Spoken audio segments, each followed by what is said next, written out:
Hey friends, Patrick here, and today let's have a look at SSR, Blazor SSR and EditForms. So how can you use an EditForm with static server-side rendering with Blazor and .NET 8 without really not using Blazor Server or WebAssembly or the auto render mode?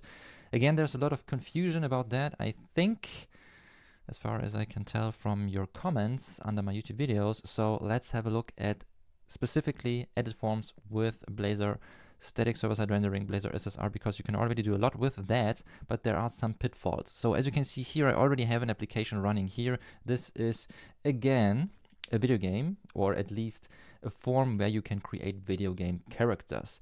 And for now, when I here, for instance, enter a name for a character like Raistlin, for instance, I want to say this is a mage, health points are maybe 100, mana 200, I hit submit, and I get this error. The post request does not specify which form is being submitted. To fix this, ensure form elements have a form name attribute. This is an important hint. And so with a unique value, this is also important, and pass a form name parameter if using EditForm. So this is exactly what we're doing. I will show you the code, of course, in a minute, but for now, you can already see when I just hit inspect, for instance, then you should see that this is a typical form, right? And additionally, one more thing I want to show you is when I go to network and then, for instance, go to WS for WebSockets, I reload that, you see these are, as always, WebSocket connections with from Visual Studio regarding debugging stuff and so on. But this is actually no real WebSocket connection from the application, as well as the WASM, nothing there. And when you have a look at the console, again, also nothing there. So we really have no WebSocket connection. The other proof for that is here in the program CS. I created the or used the Blazor web app template, and here, as you can see, there is no function like add interactive server components. And at the bottom of the program CS here, you would actually see add interactive server render mode. For instance, if you would use the server render mode here in this application. So real quick, what have I done? Well, I have a model, which is the game character with the name, class, health points, mana points, and a backstory. And you see already that I have used validation here, and you can see this then here in the actual form. This is the edit form with the character model. On valid submit, we run this method here, and we have, well, a couple of built-in components like the input text, input radio group with input radio buttons, input number, and down here a text area, and everything also has or is using validation. At the end, we have a submit button. And then here we have a game character with a list of characters. At the beginning, on initialize, we load the characters. This means we go to the injected, right on top here, injected, the game character service. And then here the implementations. I know that's quick, but you know, you can always, here it's from a little debugging session. You can rewind the video, of course. And as always, ask questions in the comment section, please. But here then we have the characters. Then we have a create game character method that simply adds a character to the characters list. No database here. Really just on or in that application. And when we restart it, then all characters are gone, of course. We can get all characters and get a game character by its name. For that, we use this little lambda expression here, find, and then the lambda expression. And we have a look at the name. I know this is not great, of course. Usually you would use an ID with a database and so on, but I was trying to find something that is a little bit more complex than just, I don't know, updating or adding a name, and not too complex like storing something in the database. I have other tutorials for that. Just check out the info card, please, or just subscribe to my channel. That would be amazing. Thank you so much for that. And maybe hitting the like button. Thank you very much. That was the mic. All right, so we've got the game character covered, program CS, the character service, and now let's go back to the game characters razor. I put everything in here because the idea is to show you everything on one page. So you see this is now the home page. We have again an edit form here. We have the code that is necessary for all that. So we have, again, we load the characters on initialized. On valid submit, we do something we call the game character service to create a game character, and then reset the character here, so it's a new one. And then again, we load all the characters, because I also have a table on top where I just go over all characters with a simple for each, then display all the data. And in this tutorial, what I want to do is I just want to create a character and then view it. No updating, no deleting. I think this is just too much. I really just want to show you and focus here on using the edit form in general, and also using, for instance, a button with Blazor SSR, because as you will see in a minute, simply adding a button won't work, because with SSR, static server-side rendering, we have no interactivity actually, but we can still make it work with some Blazor magic, thanks to the .NET team. All right, I think that's it. Now, again, you saw the error already when I try to submit this thing. It tells me that something is missing here, so the first part is rather easy. If you have an edit form, you can still use the typical edit form that you already know from WebAssembly or Blazor Server, but you have to give this thing a name. And this is simply form name, like game character, or create game character form. That would be the name for this edit form. So many forms, edit form, form name. Then we have data annotations, validator, that's nice. And additionally, we have this model here, right? The character model. Again, same stuff with Blazor Server and WebAssembly, but now we have to tell this form where is this model, and we can say supply parameter from form, or actually it's the other way around when you read that properly. So we want to say, as it states here, indicates that the value of the associated property should be supplied from the form data for the form with the specified name. Now we have no name specified here, but we could actually do that. But this is actually only necessary if you have more forms than one. Here, since we have only one form, one edit form, this is not necessary. So again, you could give this thing the name, but here then it is totally sufficient to say supply parameter from form.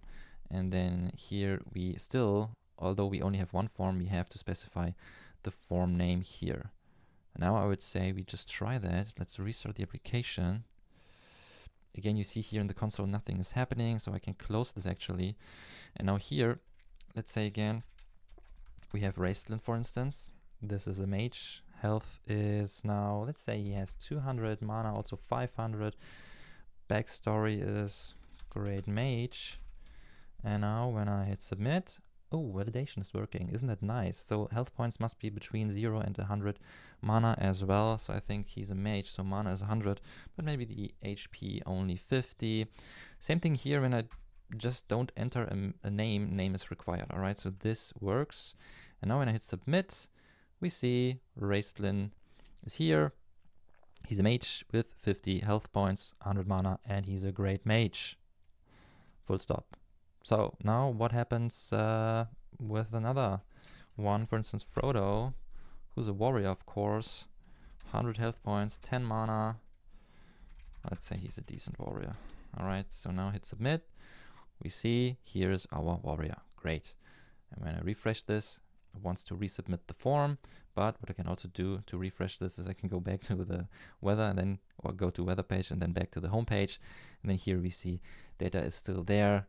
But as soon as we close the application, of course, it's gone.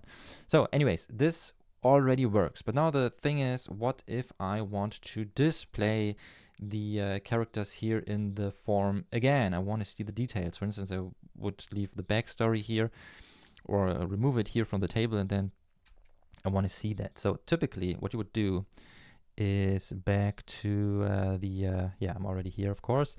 And here I already added a new column. So I just add a button here, add on click.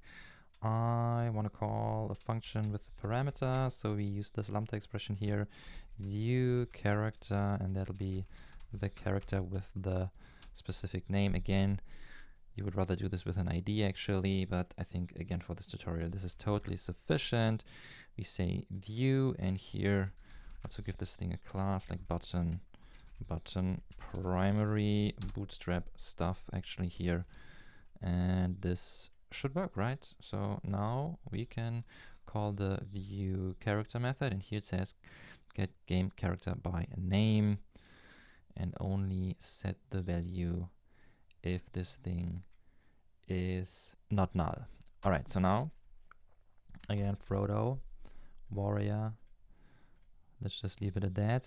Okay, the form is already resetted, but now when I hit view, I'm clicking and nothing is happening, right? And this is the, well, this is just Blazor SSR in action, right? So I don't see an error, nothing is happening. So how can we fix that? Well, again, we use a form, but this time not an edit form, because with an edit form, you always need a model. So what we do here now instead is we really use a simple HTML form.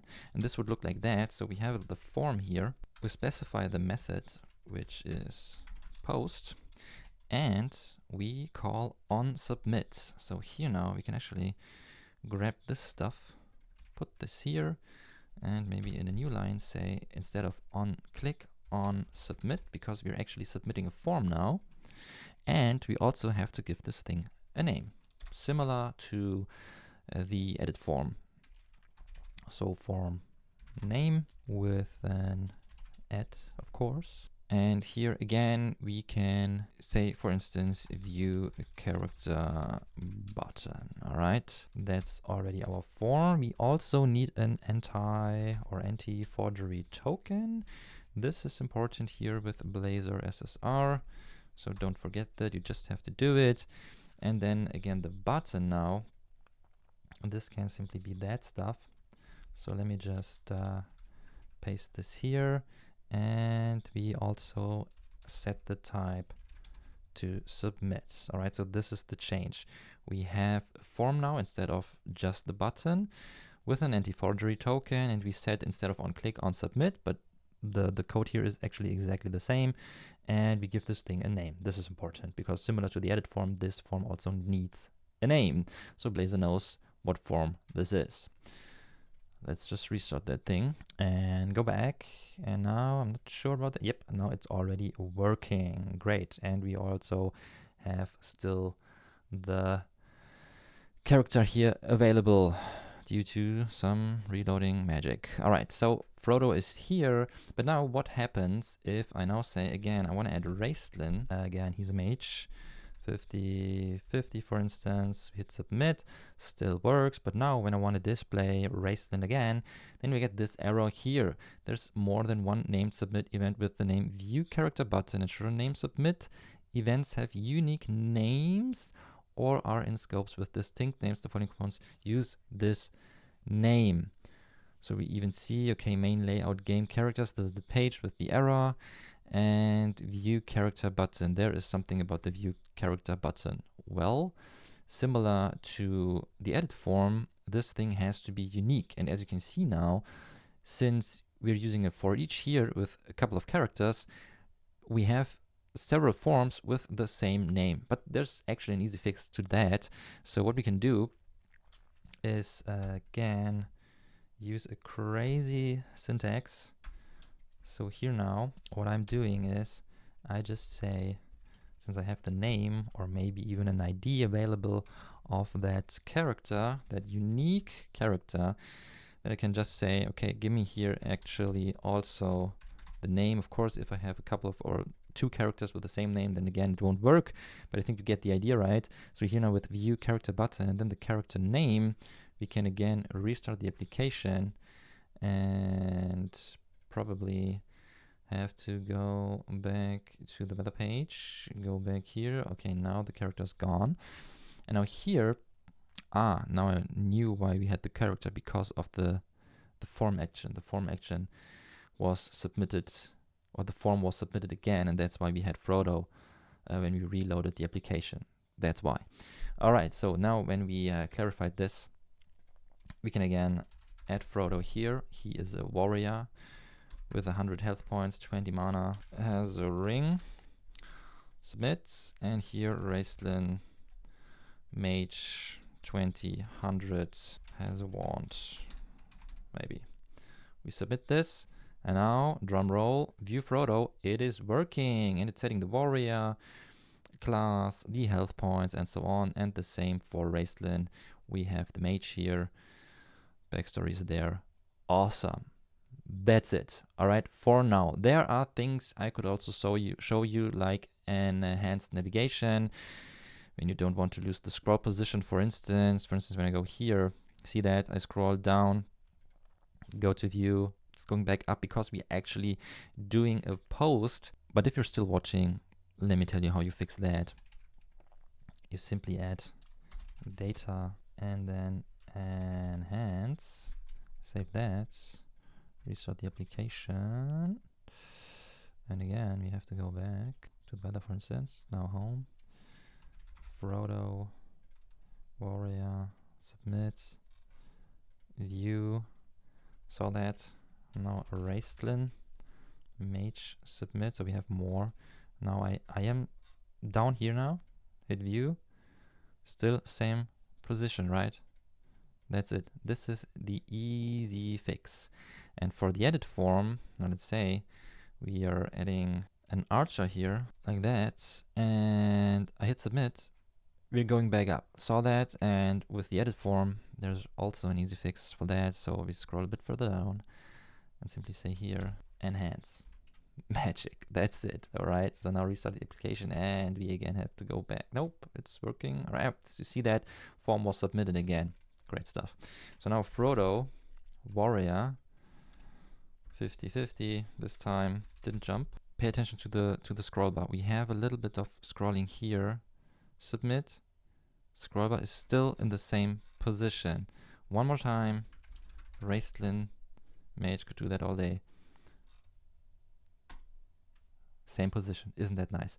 All right, so now you know all the magic. This is actually everything, pretty much, I guess, to the edit form and forms with Blazor SSR. Again, you can do a lot with SSR alone, so I hope you like that and you learned something. And if so, please hit the like button, subscribe to my channel, guys, please, please, please. Actually, I'm trying to get 100K this year, but I'm not sure if I can do that. Maybe you can help me doing that. Ask your friends if they want to subscribe to my channel.